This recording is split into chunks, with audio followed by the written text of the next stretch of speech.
आपण आतापर्यंत बऱ्याच वेळा ही म्हण ऐकली असेल, जैसी करणी वैसी भरणी, किंवा मराठीतील एका गाण्याची ओळ आहे, जैसे ज्याचे कर्म तैसे फळ देतो रे ईश्वर.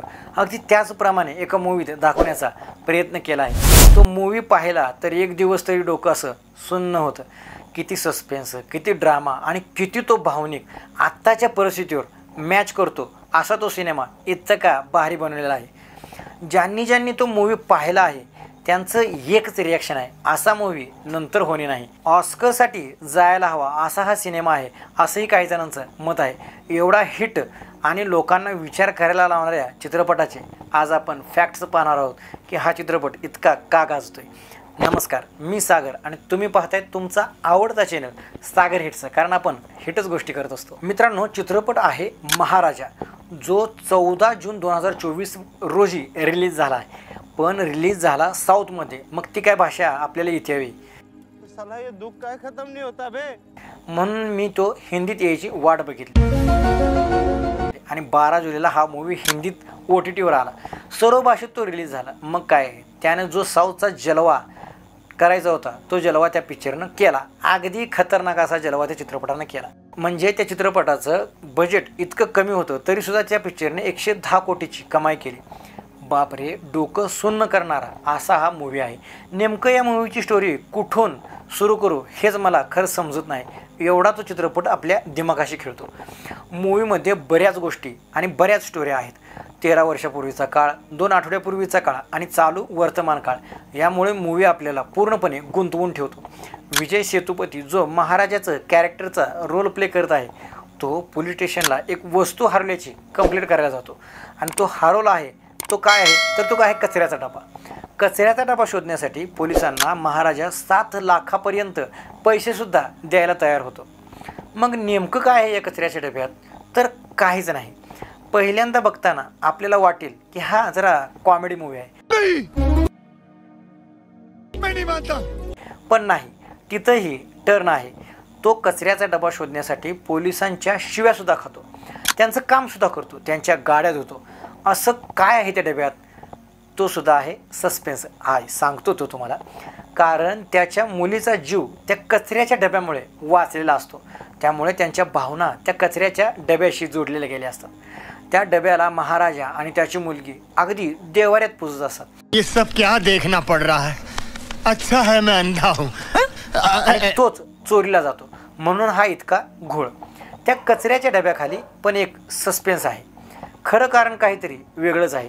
त्याचबरोबर एक दुसरी चोराची स्टोरी चालू होते. तो म्हणजे अनुराग कश्यप, जो एक चोर आहे. तो ज्या घरात चोरी करतो तिथे जेवण करतो. तिथे एखादी मुलगी असेल तर तिच्यावर त्याचे मित्र अत्याचार करतात. आणि हे सर्व चोऱ्या तो करतोय ते सगळं आपलं कुटुंब सुखी राहावं म्हणून.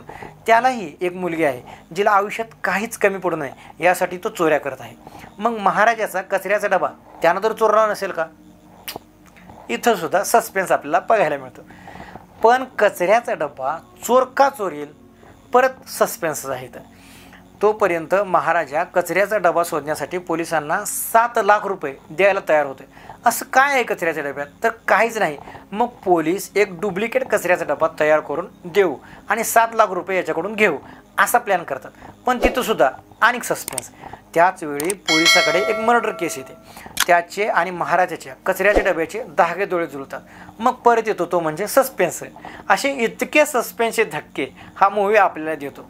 ये तो लेटेस्ट न्यूज है. आपण या मूवीमध्ये इतकं गुंततो की मूवी संपला तरी 1 आठवडा हा मूवी आपल्या डोक्यात परत परत चालू राहतो. आणि अनुराग कश्यपची मदत करायला गेलेला महाराजा एका गैरसमजामुळे असा दुश्मन बनतो, हेही या मूवीमध्ये आपल्याला पाहायला मिळते. आणि ते सुद्धा अगदी पाहण्यासारखं आहे. ज्याच्या त्याच्या कर्माची फळं ज्याची त्याला कशी मिळतात आणि आपण या मूवीमध्ये किती गुंततो हे शेवटपर्यंत एक कोडं राहते. आणि शेवटी मूवीचा क्लायमॅक्स जर तुम्ही बघितला तर तुम्ही डोकंच धरून खाली बसाल, असा हा मूवी आहे. दोन्ही बाप आपल्या मुलींचा सांभाळ करतात, पण चांगला रस्ता आणि वाईट रस्ता या दोन्हींचा फरक हा मूवी आपल्याला सांगतो. वाईटाचं फळ हे वाईटच मिळतं, बरं लेट का असेना पण वाईटच मिळतं. आणि त्यालासुद्धा त्याची लाज वाटते. असं काही या मूवीमध्ये दाखवण्याचा प्रयत्न केला आहे. सर्व फॅमिलीसोबत हा तुम्ही चित्रपट बघायला पाहिजे आणि खरंच बघावा. इतका असा सुंदर मूवी आहे. कारण आताच्या काळात रिलेटेड असा हा मूवी आहे. या अगोदरसुद्धा असा मूवी बनला नाही आणि पुढेसुद्धा बनेल अशी स्टोरी, अशी काही स्टोरी एवढी साधी नाही, पण आपल्या हृदयाला अगदी पिळवटून टाकणारी अशी स्टोरी आहे. मूवीचा संपूर्ण रिव्ह्यू करताच येणार नाही, तो पाहिल्यावरच तुम्हाला तो समजेल असा मास्टरपीस आपल्या भारतात तयार केला गेला आहे. बाकी विजय सेतुपती यांचा हा 50वा सिनेमा आहे आणि एक नंबरचा असा चित्रपट आहे. अशा स्टोरीवर बॉलिवूड का मूवी बनवण्यासाठी पुढे येत नाही किंवा पैसा लावत नाही हे आता बॉलिवूडवाल्यांना माहिती. अरे देवा, ये गडबड आहे बाबा. तुम्ही हा सिनेमा पाहिलाय का? पाहिला असेल तर तुम्हाला कसा वाटला हे मला कमेंट करून सांगा. तुम्हाला त्यातले सस्पेन्स कसे वाटले हेही मला कमेंट करून सांगा.